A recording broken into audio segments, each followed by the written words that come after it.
सीकर लोकसभा क्षेत्र से हमारे गठबंधन के संयुक्त प्रत्याशी कॉमरेड बलराम जी, आप सबके लोकप्रिय विधायक सुरेश मोदी जी, रातारामगढ़ से विधायक प्रेम चौधरी जी, बालिंदु जी, जिलाध्यक्ष महोदय, सभी मंच पर उपस्थित नेतागण, इस सभा में मौजूद नौजवान दोस्तों,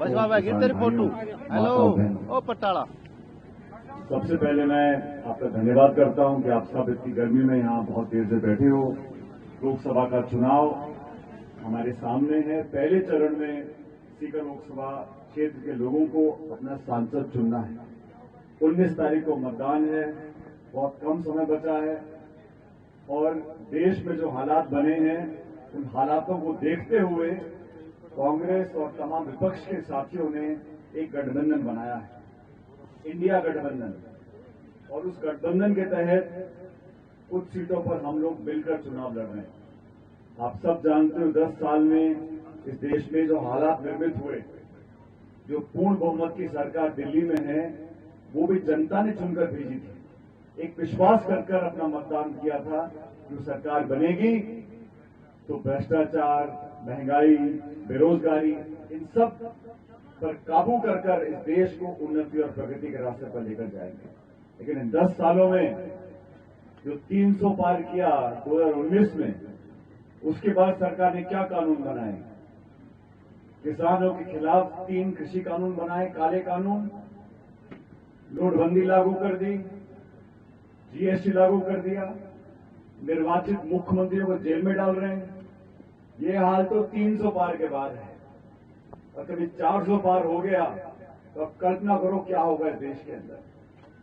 हमारा सबका ये मन है, हमारी पार्टी में कांग्रेस ने पहली पॉलिटिकल पार्टी है जिसने देश में ऐलान किया कि एमएसपी के ऊपर हम एक कानून बनाएंगे। हमने 5 गारंटी दी हैं युवाओं के लिए, महिलाओं के लिए, श्रमिकों के लिए, शोषित वर्ग के लिए। वो वर्ग जो आज दबा कुचला है, पिछड़ा है, जिनकी आवाज को कोई सुनता नहीं, ना अखबार में छपता, ना टीवी में दिखता। किस गरीबी से लोग जूझ रहे हैं, शिक्षित नौजवान जो बेरोजगार हैं, जो चौपट हो गए। इस देश में सिर्फ अखबार से, प्रचार से, होर्डिंग से, बैनर से, इश्तिहार से, व्हाट्सएप से प्रचार किया जा रहा है। देश अगर प्रगति करता है तो हमारे किसान कमेरे का प्रगति करना बहुत जरूरी है। जो 2 बीघे में खेती करता है, उसकी फसल खरीदने वाले बिचौलियों को रोकना होगा, कालाबाजारी करने वालों को रोकना होगा। हम लोग चाहते किसान को ताकत दें, मजबूती दें, और बीजेपी की सरकार ने 10 सालों में जो आर्थिक नीति बनाई, हमारी सरकार भी 10 साल थी मनमोहन सिंह जी की, हम लोगों ने भी विकास दर को बढ़ाया,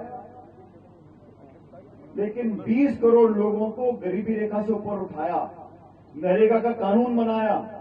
आज चिलचिलाती धूप में 100 दिन के रोजगार का कानून इस देश में है जो दुनिया के किसी देश में नहीं है। ये हम लोगों ने कानून बनाए।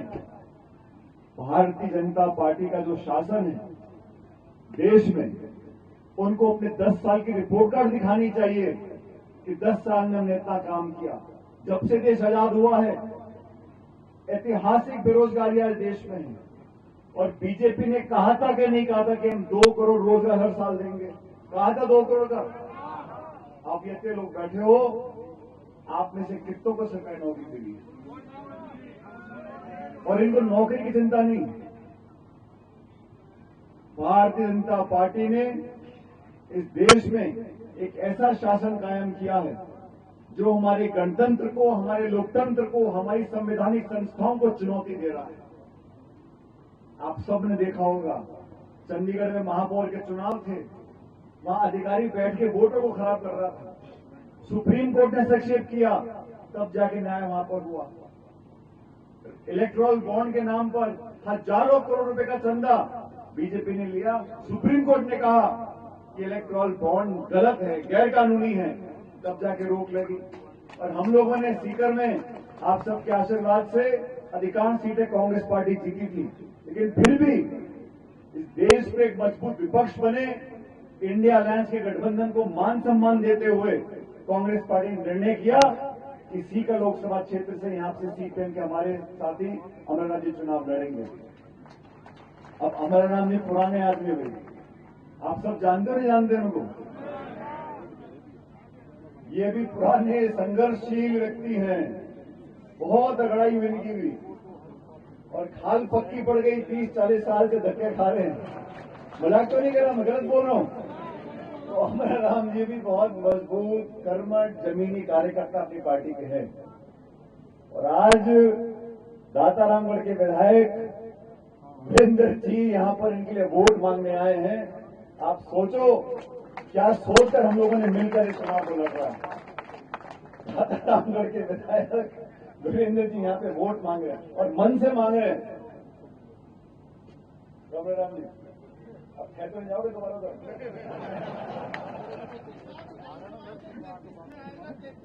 तो मैं अमरनाथ जी को बोल रहा हूं, आप संसद में पहुंचकर कम से कम दातारामगढ़ को छोड़ देना तो ठीक करके जाने निकलना। वीरेंद्र जी विराजी रहेंगे, बलराम सिंह जी विराजी रहेंगे। हम लोग आपस में चुनाव भी लड़े हैं साथियों, लेकिन देश के सामने आज बड़ी चुनौतियां हैं। आज फर्क नहीं पड़ता कि विपक्ष का कौन सा दल कितनी सीटों से कहां लड़ रहा है, चाहे बिहार हो, चाहे महाराष्ट्र हो, चाहे राजस्थान हो। आज हम सबको मिलकर देश के सामने जो बड़ी चुनौतियां हैं उसका सामना करना है। आज व्यापक दिल रखकर हमने सीटों का बंटवारा किया है। आज यहां पर एक दल चुनाव नहीं लड़ रहा है, यहां पर इंडिया गठबंधन की तमाम ताकतें हम मिलकर चुनाव लड़ रहे हैं। और जैसा सुरेश मोदी जी ने कहा कि यहां पिछली बार में आया था, आप लोगों ने बड़ा आशीर्वाद दिया, और इस क्षेत्र में जो विकास के काम हुए, प्रशासनिक काम हुए, विधायक कोष से काम हुए, सरकार ने काम कराए, और विधायक महोदय ने मिलकर सबको साथ जोड़कर रखने का काम किया। इसी के वजह से यहां से भारी बहुमत से हम जीत कर गए थे। और आपकी जो पानी की समस्याएं हैं, सिंचाई की, पीने की, सुरेश मोदी जी और हम मिलकर इसको जयपुर में उठाएंगे, और अमरनाथ जी जीत कर जाएंगे दिल्ली में तो संसद में इसको उठाएंगे और अपने प्रभाव से हम सारे कामों को संपन्न करने का काम करेंगे। मेरा आप सब लोगों से आग्रह है, ये चुनाव महत्वपूर्ण है, इसलिए नहीं क्योंकि अमरनाथ जी संसद में पहुंच जाएंगे। ये चुनाव महत्वपूर्ण इसलिए है कि आने वाले 5 साल में इस देश की दशा दिशा कैसी होगी। इस देश में, जैसा मैंने पहले कहा, संवैधानिक संस्थाओं को नीतिगत तरीके से उनकी विश्वसनीयता, उनकी पारदर्शिता को कम करने की कोशिश की जा रही है। आज हम लोगों ने, कांग्रेस पार्टी ने वादा किया कि नरेगा में जो रोज का पैसा मिलता है वो कम से कम 400 रुपए मिलेगा। हम लोगों ने वादा किया हर गरीब परिवार के घर में महिला के खाते में प्रतिवर्ष 1 लाख रुपए हम लोग देंगे। हम लोगों ने घोषणा पत्र वादा किया कि सरकारी नौकरियों में 50% आरक्षण महिलाओं को मिलेगा, और 30 लाख केंद्र सरकार की जो नौकरियां जो खाली पड़ी हैं उनको भरने का काम हम लोग करेंगे। हम मिलकर चुनाव लड़ रहे हैं, लेकिन इस चुनाव में हम सब, मेरे तमाम कार्यकर्ता जो कांग्रेस के हैं, बाकी दलों के, हम मिलकर अमरनाथ जी के पक्ष में मतदान करें। पहला चरण का चुनाव 19 तारीख को होगा, इसलिए आप सबसे मेरा आग्रह है, अपनी सारी बातें भूलकर आज देश के लिए, आने वाले 5 साल के भविष्य के लिए, और पूरी दुनिया देखना चाहती है, पूरी दुनिया जानना चाहती है कि भारतीय जनता पार्टी ने जो राजनीति करी है, धर्म की राजनीति करी है, मंदिर मस्जिद की राजनीति करी है। कौन सा भाजपा का नेता के भाषण देता है कि हम महंगाई कम करेंगे, वो सब बातें बंद कर दी बोलनी इन्होंने। 2014 तक बोलते थे कि कांग्रेस महंगाई है, कांग्रेस में ये है, और आज भी 10 साल सरकार बीजेपी की हो गई, फिर भी कोसते कांग्रेस को। सवाल हमसे पूछें, अरे भाई तुमने 10 साल में क्या किया ये बताओ ना। आपने कितनी खरीद करी फसल की, कितनी महंगाई कम कर दी, कितना निवेश हुआ सड़क में, बिजली में, खाद का, बीज का, पानी का, रोजगार का, शिक्षा का, चिकित्सा का, कोई मतलब नहीं। हिंदू मुसलमान, मंदिर मस्जिद, हिंदुस्तान पाकिस्तान, कितने तो बोलते हैं, कोई चौथी बात तो बोलता नहीं कोई। यही भाषण, यही टेप रिकॉर्डर ऑन कर रखा पिछले कई सालों से, और अब कह रहे 2047 में ये करेंगे, अमृतकाल में ये करेंगे। अरे 10 साल में क्या किया उसका तो जवाब दो पहले।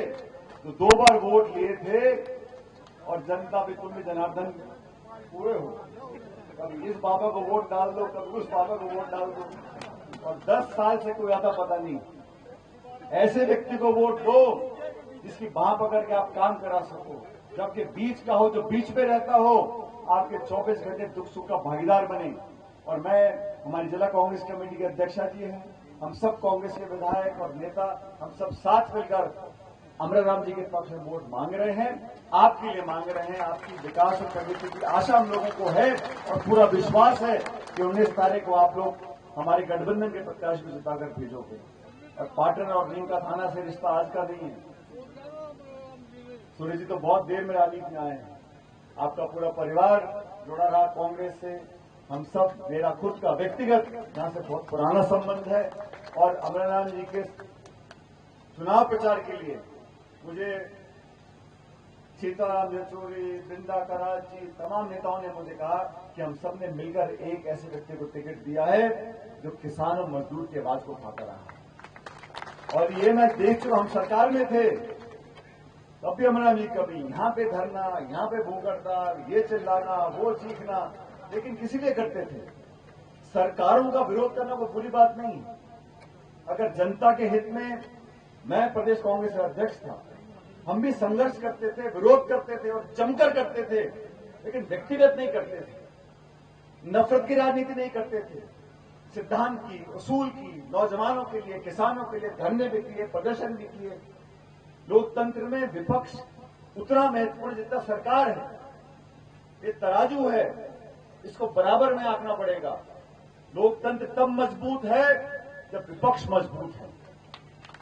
साथ में लोकतंत्र का मतलब ये नहीं है कि हमने वोट डालने का अधिकार हमको मिल गया।